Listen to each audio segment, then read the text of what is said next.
The numbers of the universe boggle the human mind. In the observable part of the universe, there's something like 100 billion galaxies, each with billions of stars. The Andromeda Galaxy is about 2.5 million light years away.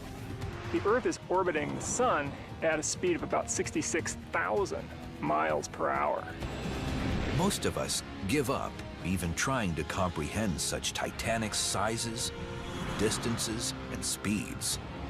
But are there ways to bring the sweep of the cosmos down to Earth? To help us understand how big, how far, and how fast.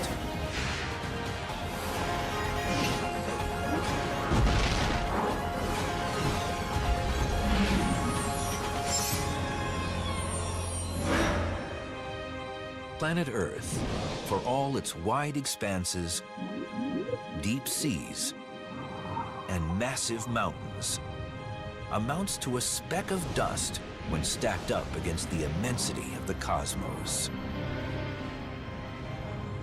The observable universe contains of order 100 billion galaxies, and then each galaxy, like the Milky Way, contains of order 100 billion stars. The numbers quickly get up into the millions, and then the billions, and even the trillions, and by then we've really lost all sense of what that really means. The human mind is finely tuned to deal with the scale of day-to-day experience. The brain can understand traveling 50 miles in a day, but what about 500,000?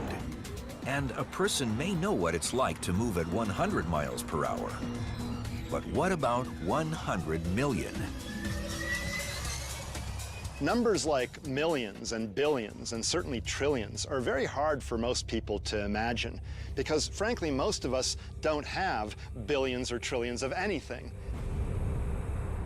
So how can we ever know the universe if our brains can't really comprehend its massive scale?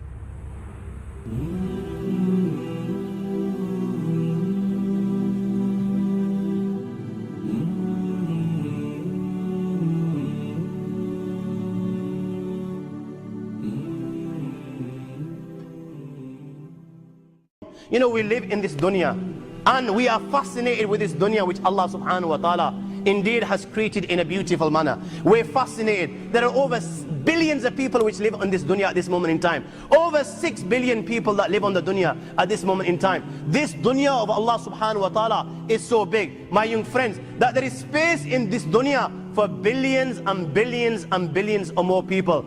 But what is this dunya in comparison to what Allah subhanahu wa ta'ala has created out there? This dunya is insignificant.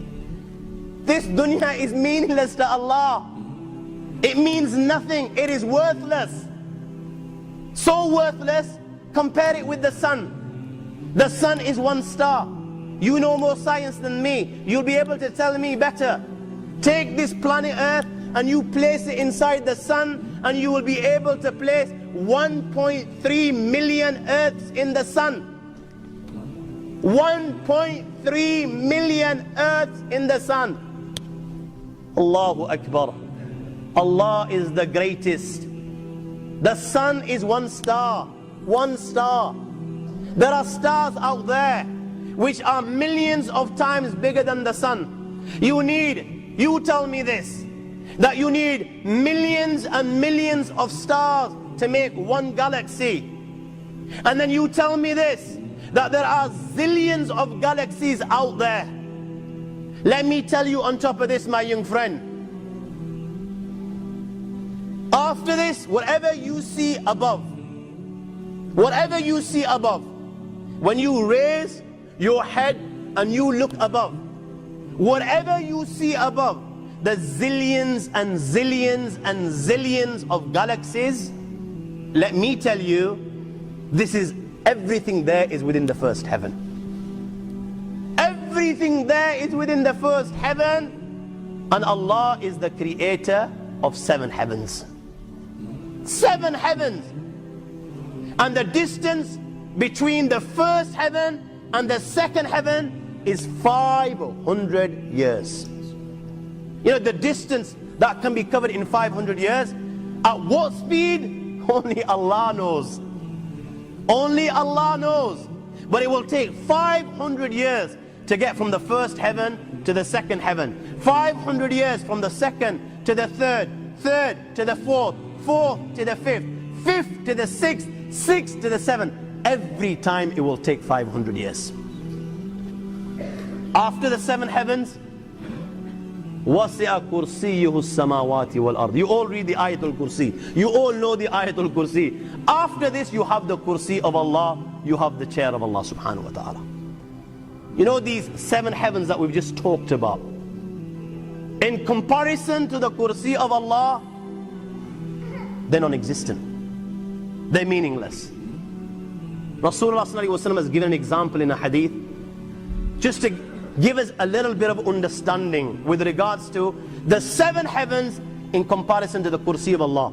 Take a ring from your finger, take it off, the small ring that you have, and place it, let's say, in a desert, the Sahara Desert. It's the biggest desert in the world. You know that ring that we take off from our fingers and place it in the Sahara Desert? What comparison is in between the ring and the Sahara Desert? Nothing. Nothing. The seven heavens is the ring, and the Kursi of Allah is the Sahara Desert. After the Kursi of Allah, my young friends, you have the Arsh of Allah. وَكَانَ أَرْشُهُ عَلَى الْمَاءِ. You have the Arsh of Allah.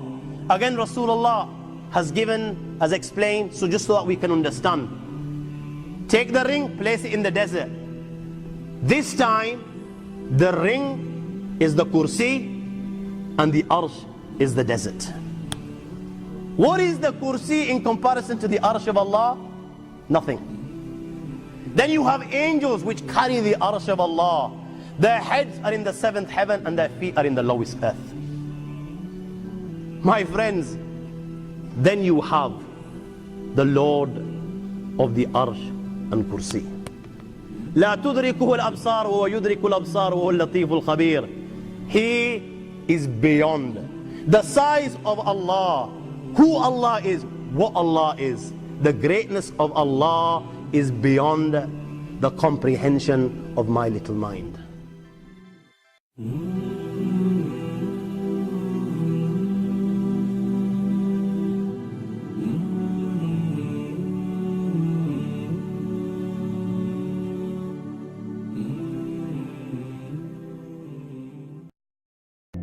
Has Allah created other beings? Or are we the only creation of Allah? That is the question.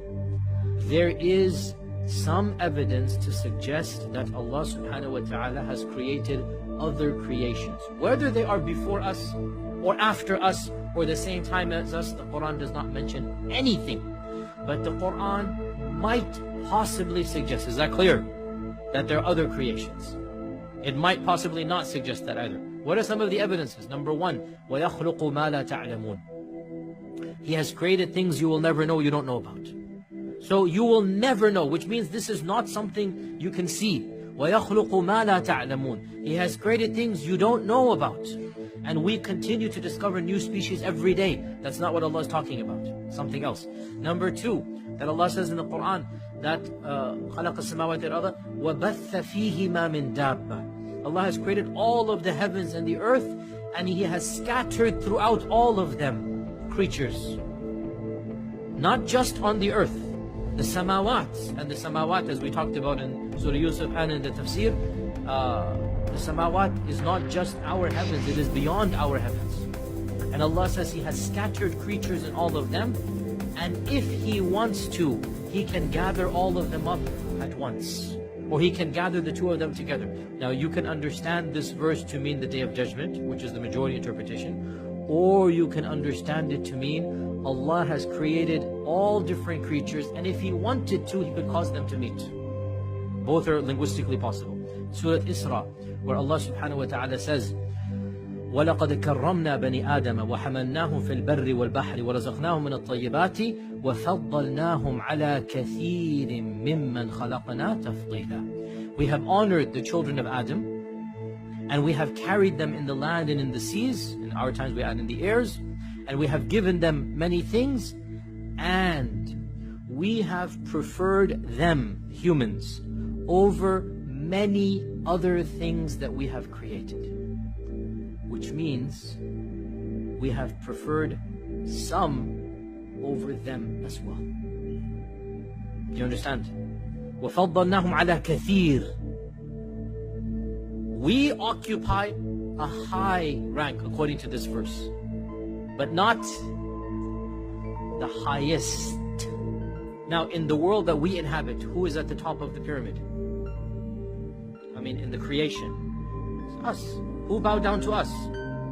The angels, the jinn. So then we are at the top in this world of the creation, right? Yet Allah says in Surah Isra that we have honored the children of Adam over many other things we have created. Not all.